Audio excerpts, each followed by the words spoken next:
Hello guys! Nagtanim na pala tayo ng bagong flower dito sa RJ's Farm. Yun ay sunflower Vincent's Choice. Ito na sila, tinanim na kahapon ni Tatang at ni Daddy RJ.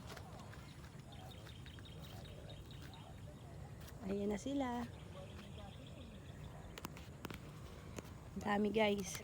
Magandang itanim to kasi ito'y ginagamit sa mga flower shop. Binibenta.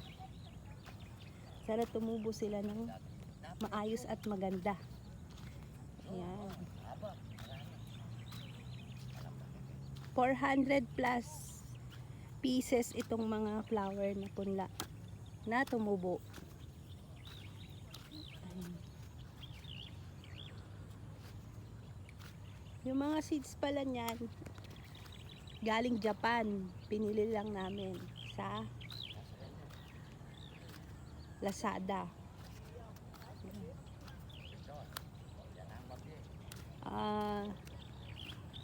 2,000 pesos ang isang bag ng mga sunflower na Vincent Choice. Kaya mahal siya. At saka mini-maintenance kasi ito para lalong gumanda yung mga bulaklak. Inaabono, nilalagyan ng fertilizer, tapos alaga sa dilig. Ayan. Simula doon sa gate na yun, nakalahati ng gate na yun hanggang dito. Yan. Ganun na dami niya. 400 plus na mga flowers. Tapos nagtanim din pala dito din sa farm ng pinya. Ito daw ay Hawaiian pineapple. Galing pa to sa Cavite. Abay, nakatikim na ako ng pinya na galing Cavite. Nakatikim na ako ng pinya na galing Cavite. Matamis. Ayan. Tatamis sila kahit yung pa-yellow pa lang na may green. Yung balat, matamis na. Ayan.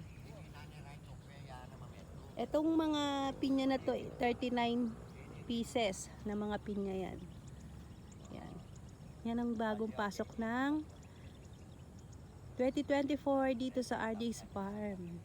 Kaya abang-abangan nyo na lang guys ang pagpufruiting nila sa mga susunod na buwan. Yan. Ito sunflower February, saka sakali sa Valentine's. Yan.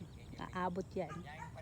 Yan lamang guys ang ating update sa RJ's Farm at RJ's Family Vlogs. Thank you guys.